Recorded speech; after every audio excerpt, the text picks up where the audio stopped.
Bien, una vez que fue elegido Hildebrando, Gregorio VII, y con mucha fuerza la reforma, que de alguna manera para la cual había sido elegido, tiene numerosos enfrentamientos. No crean que todo el mundo estaba contento con las reformas en la iglesia. ¿eh? Tiene muchos enfrentamientos. Los obispos de Francia y Alemania son de los que más se oponen. Y si nosotros nos detuviéramos, no tenemos tiempo y no es el objetivo de la materia, pero a ver, si nosotros nos detenemos a estudiar la oposición de los obispos alemanes, ahí ya está en germen los argumentos que van a usar con Lutero para llevar adelante lo que la mal llamada reforma protestante, que en realidad es una herejía, ¿no es cierto? Por eso es un proceso, fíjense, estamos hablando del siglo XI y lo de Lutero hace siglo XV, XVI. Fíjense, ya estaba en germen muchos de estos puntos de las injerencias de los obispos alemanes y las prerrogativas de los obispos alemanes que no querían aceptar mucho la reforma, ¿no? En Francia también había aparecido algo parecido, ¿no? Esto le va a ganar a Gregorio VII muchas, pero muchas oposiciones dentro de la iglesia. Va a hacer de que inclusive el emperador de su momento, que era alemán, invadiera Roma, que intentara ponerlo preso a Gregorio Magno, ¿no? Y inclusive Gregorio Magno termina huyendo a Salerno porque el emperador lo quería poner preso para que terminara con todo este tema de la reforma y poder seguir teniendo la injerencia que tenía sobre la iglesia y sobre las distintas investiduras. Bueno, y esto va a hacer de que Gregorio VII, además de toda la reforma cultural, porque era un hombre muy culto que llevó adelante como papa y que impulsó, también, toda esta reforma hacia adentro de la iglesia, de volver a la pureza evangélica, inspirado en lo monástico, va a hacer que fuera muy resistido y muy odiado, ¿no?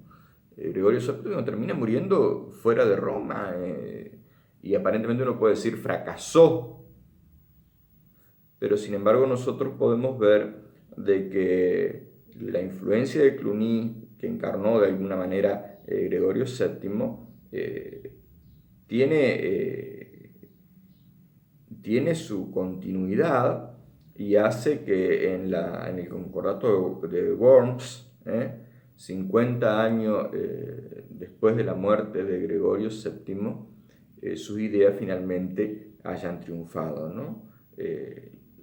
Hay que aclarar que en el concordato de Worms, las decisiones del concilio de Letrán, primero Letrán, toman una fuerza de ley muy fuerte y que tiene que ver justamente todo esto de la reforma de la iglesia, ¿no? Fíjense ustedes también, a ver, en este tiempo, en el tiempo de Gregorio VII, había esta sed de reforma, ¿no? Y de que la iglesia permanentemente tiene que estar en conversión y buscando reformarse, y buscando cambiar y buscando... Pero sin embargo había resistencia, le decía a los obispos de Alemania, los obispos de Francia, varios príncipes de Alemania y también, de parte de la nobleza inglesa, San Anselmo, que era el obispo de Canterbury, termina marchando al exilio, después, bueno, va a volver, etcétera, etcétera, pero también por querer llevar adelante esta reforma. Bueno, el que se haya llevado adelante esta reforma hizo de que en el siglo XIII el papado tuviera prestigio, ¿no? Y es elegido Inocencio III.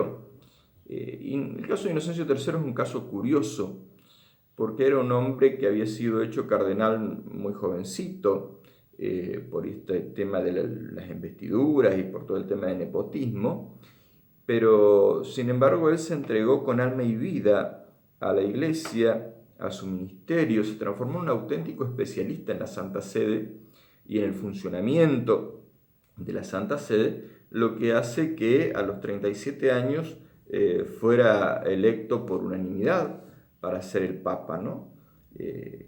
Hay que sumar que en el caso, y en esto ves como el Espíritu Santo obra a través de renglones torcidos, ¿no? A pesar de ser que fue nombrado cardenal por este tema de influencias familiares, y él ser de una familia noble, etc., esto le vale para ser un hombre de amplitud de miras y de tener muy buena cintura política, con lo cual va a resolver un montón de cuestiones que había en Europa, de litigios entre los reyes, emperadores, etc., e incluso va a recuperar los territorios pontificios que estaban usurpados, ¿no? Se sumó a sus cualidades personales esta capacidad, podríamos decir, o esta cintura política, como le diríamos hoy en día, ¿no? Ante la realidad, fíjense, este hombre le tocó ser papa en una circunstancia en que muchos de los reinos europeos, como Inglaterra, Alemania, estaban en profundas guerras de sucesión, porque imagínense, si se peleaban los nobles, por colocar un abad a gusto suyo, imagínense cuando había que elegir el sucesor en un principado o en un reino, se mataban, provocaban guerras civiles de años. En ese momento estaban los demás países muy metidos en esta lucha intestina, en estas guerras civiles, y eso hace de que Francia vaya queriendo tomar un poco de protagonismo, pero ¿cuál era el problema? Que Francia estaba en un entredicho con la Santa Sede porque su rey tenía una conducta privada deplorable, escandalosa. En este contexto es que se llama a las cruzadas, ¿no? Ese es un tema que nos vamos a tener en el próximo video, el tema de las cruzadas. Tengamos en cuenta que es este Papa Inocencio III el que en este contexto de las cruzadas va a erigir el patriarcado latino de Constantinopla, ¿no? Nosotros tenemos que tener en cuenta de que fue un tiempo de grandes reformas, ¿no? Inocencio III fue un gran papa, que llevó adelante una reforma, por ejemplo, de la corte pontificia, eliminando varios privilegios, así que muchos de los curiales, los que estaban acostumbrados a estar ahí a la vuelta del Papa y a tener privilegios y estatus, con esto lo sacó. Promovió la cruzada contra los cátaros. Fue el Papa que aprobó la fundación de los franciscanos y los dominicos. Para aquellos que han visto la película Hermano Sol, Hermana Luna, que nos narra la vocación de San Francisco de Asís y el inicio de la congregación franciscana, es ese Papa ante el cual Francisco se postra, ¿no? Y que el Papa se postra ante él. Es el Papa que es Inocencio III, ¿no? Les recomiendo esa película, Hermano Sol, Hermana Luna. Es una película vieja, pero hermosa, que es muy fiel al espíritu franciscano primigenio, ¿no? Volviendo a lo nuestro, también en lo que hace a las reformas que implementa Inocencio III en la línea de Gregorio VII, es la obligación de las distintas congregaciones religiosas, de las órdenes, a celebrar un capítulo cada 3 años para ir evaluando cómo iban yendo. Se establece los grados de consanguinidad a la hora de contraer matrimonio, que en una Europa de ese tiempo era muy importante, un tema muy importante. Hoy nosotros decimos quién se casa con un pariente, pero en ese momento era importante. Y en las casas reales ni les cuento, porque era la manera de conservar el poder dentro de una misma clase, de una misma familia, conservar el poder por todo el tema de las guerras de sucesiones, etc., ¿no? Y también celebró el concilio de Letrán, ese concilio cuarto de Letrán en el que condena las herejías albigenense y cátara, que también las vamos a ver más adelante. Hace una auténtica cruzada contra estas herejías. También va a poner la prohibición de nuevas congregaciones religiosas, que después eso es algo que se va a levantar. Hacia finales del siglo XIII, Alemania, como decíamos, ya ha declinado, y Francia, después de superar el problema de este rey que era un poco de moral disoluta, va conformándose en un auténtico poder dentro de Europa que va a ser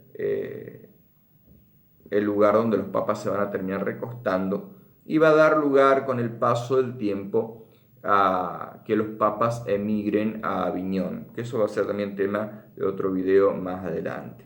En el segundo concilio ecuménico de Lyon, que se celebra hacia finales del siglo III, vamos a ver que se crea un diezmo para las propiedades de Tierra Santa, para poder mantener la obra en Tierra Santa. Se busca la reunificación de la Iglesia de Oriente y de Occidente, y se continúa acentuando la reforma del sumo pontífice, ¿no? Y dejando bien en claro las normas para su elección. Una última cosa, en la consolidación de Francia como una potencia que va a influir mucho en el futuro de la Iglesia, tenemos la figura de San Luis Rey, San Luis Rey de Francia, que vamos a ver nosotros que va a ir llevando a Francia, después del rey ese que tenía una moral disoluta, viene San Luis Rey, y que va a ser el que va a ir posicionando muy bien a Francia a nivel internacional, y va a tener un papel también importante durante las cruzadas. Hasta el próximo video.